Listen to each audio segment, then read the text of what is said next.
Member national assembly क्यों वजीर आजम हो? सेनेट से भी वजीर आजम होना चाहिए। इंडिया में ये है, आर्टिकल 91 में लिखा है कि जी वजीर आजम सिर्फ मुस्लिम हो सकता है, क्यों हम गैर मुस्लिम पाकिस्तानी नहीं है? सर ये क्या बात है, मुझे समझ नहीं आ रहा है। अरबाब इख्तियार ने अकलियतों की बात की है तो उन पर फतवा आ जाता है जी ये कादियानियों के एजेंट है, हम अलल ऐलान गैर मुस्लिम है, हम अलल ऐलान काफिर हैं बकौले। सर हमें क्यों किया जाता है, मैं हिंदू हूं मुझे काफिर क्यों कहा जाता है? नहीं कहे, ये आईने पाकिस्तान में आना चाहिए। ये अकलियतों की बात है, हम अकलियत पाकिस्तान का फख्र है, हम अकलियत इस्लाम का रोशन चेहरा है। हम जब भी जाते हैं हम कहते हैं कि हम पाकिस्तान में आज़ादाना और इस्लाम में मजहबी बर्दाश्त है कि पाकिस्तान के झंडे में सफ़ेद हिस्सा हमारा है, तो लोग कहते हैं कि डंडा भी उस सफ़ेद हिस्से में। हम कहते हैं इस सफ़ेद हिस्से के डंडे ने पाकिस्तान का परचम ऊपर किया हुआ है, हमें फ़ख्र है कि हम डंडा खाते हैं, फिर भी कहते हैं कि हम पाकिस्तानी हैं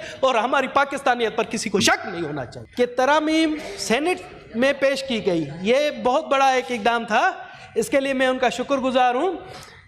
सर होना तरामीम के हवाले से बलोचिस्तान अवामी पार्टी की जानिब से, बाप पार्टी की जानिब से हमने कुछ तजावीज़ दी, मगर मुझे नहीं लगता डार साहब बाप पार्टी की जानिब से हमने कुछ तजावीज़ दी हैं सूबे की सीटों के हवाले से, और एज ए मिनॉरिटी मैंने अकलियतों के हवाले से दी है कि जी आप जब कैबिनेट की तादाद बढ़ा रहे हैं और आर्टिकल 130 में आप अमेंडमेंट ला रहे हैं, तो वहाँ पर क्यों आप श्योर नहीं कर रहे हैं कि इनमें से एक कम से कम जो कैबिनेट का मेंबर होगा एक अकलियत हो? क्योंकि आप देखें, अभी भी देखें, खैबर पख्तूनख्वा में कोई अकलियती मेंबर नहीं, बलोचिस्तान में कोई अकलियती मेंबर नहीं, यहाँ पर भी एक खियलदास को, बेचारे को खियलदास को जो दिया गया है वो स्टेट मिनिस्टर, कोई भी वफाक में भी अकलियती मिनिस्टर नहीं है। खियलदास सिर्फ एक है जो स्टेट मिनिस्टर है, और वो भी इतना बेचारा बेबस है कि उसकी जो मिनिस्टर है अकलियत जो मजहबी अमूर वो भी नहीं सुनता। सर हम जब जाते हैं पूरी दुनिया में, हम जब जाते हैं पाकिस्तान का झंडा बुलंद करके जाते हैं, हम कहते हैं कि हमें फ़ख्र है कि पाकिस्तान के झंडे में सफ़ेद हिस्सा हमारा है, तो लोग कहते हैं कि डंडा भी उस सफ़ेद हिस्से में है। हम कहते हैं इस सफ़ेद हिस्से के डंडे ने पाकिस्तान का परचम ऊपर किया हुआ है, हमें फ़ख्र है कि हम डंडा खाते हैं, फिर भी कहते हैं कि हम पाकिस्तानी हैं और हमारी पाकिस्तानियत पर किसी को शक नहीं होना चाहिए। सर इंडिया में और पाकिस्तान में क्या फ़र्क है अकलियतों के हवाले से?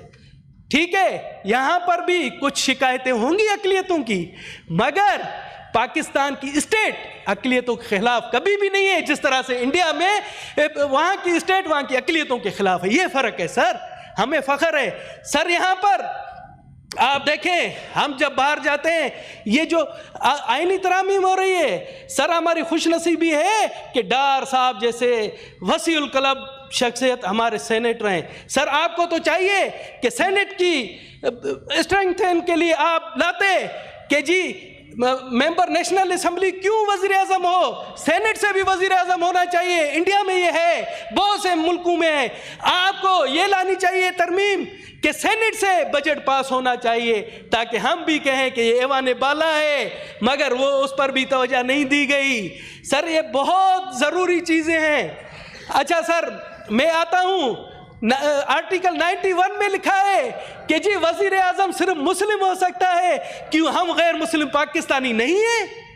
सर ये क्या बात है, मुझे समझ नहीं आ रहा है कि प्रेसिडेंट ऑफ पाकिस्तान सिर्फ मुस्लिम हो सकता है, गैर मुस्लिम नहीं हो सकता। सर ये इन चीज़ों में आप तरामीम लाएं, हमें कहाँ, जब भी हम बात करते हैं। सर इसाक डार साहब एक मेरी वो अर्ज़ सुने, एक सेकंड सर, एक मेरी अर्ज़ सुने।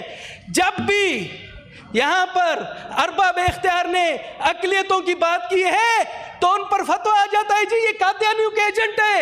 एक दिन परवेज रशीद साहब ने बात की तो इनके खिलाफ तूफान मच गया कि जी पता नहीं परवेज रशीद ने कादियानियों से क्या खाया है। सर मैं हैरान हूँ कि 1973 में तो कादियानियों को आप लोग ने गैर मुस्लिम करार दिया, हम अलल ऐलान गैर मुस्लिम हैं, हम अलल ऐलान काफिर हैं बकौले। सर हमें क्यों किया जाता है? और जब भी वो हमारे एक जनरल बाजवा साहब थे उन पर भी इल्ज़ाम लगा के जी वो कादियानी। अब ये कादियानी के पीछे हम तमाम अकलियतों का जो है ना बिल्कुल इस तरह से किया जाता है कि हर कोई जो अच्छी निशस्त पर होता है वो अकलियतों के खिलाफ काम करना शुरू होता है। सर हम अपना मज़हब रखते हैं, मैं हिंदू मज़हब से हूँ।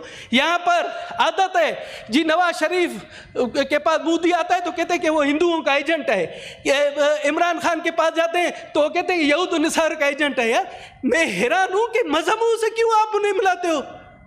मैं तो ये चीज़ें सर पाबंदी, ये आईने पाकिस्तान में रखे, मैं हिंदू हूँ मुझे काफिर क्यों कहा जाता है? नहीं कहे, ये आईने पाकिस्तान में आना चाहिए। ये अक़लियतों की बात है, हम अक़लियत पाकिस्तान का फ़ख्र है, हम अक़लियत इस्लाम का रोशन चेहरा है। हम जब भी जाते हैं हम कहते हैं कि हम पाकिस्तान में आज़ादाना और इस्लाम में मजहबी बर्दाश्त है। सर मैं जब बात करता हूँ मेरा दिल जलता है कि बड़े सगीर में हमारे पास अहले बैत ने सबसे पहला कदम रखा, और मुझे फ़ख्र है कि हमारे डार साहब है, ये भी दाता दरबार के मानने वाले, मैं भी जाकर वहाँ सर झुकाता हूँ, मैं भी सेवन शरीफ जाता हूँ। इधर इतनी इंटरफेथ हारमोनी है कि आप सोच नहीं सकते। सेवन शरीफ का मेला तब शुरू होता है जहां वो वहाँ एक हिंदू वहाँ की मेहंदी लगाता है, तब होता है। अब्दुल्ला शाह भिटाई का भी मेला तब शुरू होता है जब मदन लाल वो शुरू करता है। सर ये हमारे सूफिया कराम ने एक बहुत बड़ा एक वो असूल रखा था, उनके साथ सूफिया कराम के साथ हजारों हिंदू थे, मगर उन पर उन्होंने कभी नहीं कहा कि आप मुस्लिम बने, उन्होंने रोशन चेहरा दिखाया। और मैं चाहता हूँ कि जो पंजाब सूफियों की धरती है, सिंध जो सूफियों की धरती है, जो 1980 अफगानिस्तान के वार के बाद यहाँ जो गंद फैला उसको ख़त्म होना चाहिए, मोहब्बत का प्रचार होना चाहिए, तमाम पाकिस्तानियों को वो होना चाहिए। और इस सिलसिले में सर इसहाक डार साहब मेरे आपसे हाथ जोड़ कर है कि आप लेजिस्लेशन लाए अक़लियतों के बारे में, और जो गंद फैला जा रहा है, जो अक़लियतों के नाम से हमारे बड़े लीडरों को पुकारा जाता है कि जी कादियानी के एजेंडे, हिंदुओं के एजेंडे, नसारी के, ये चीज़ें ख़त्म होनी चाहिए। बहुत बहुत शुक्रिया। शहरी रहमान साहबा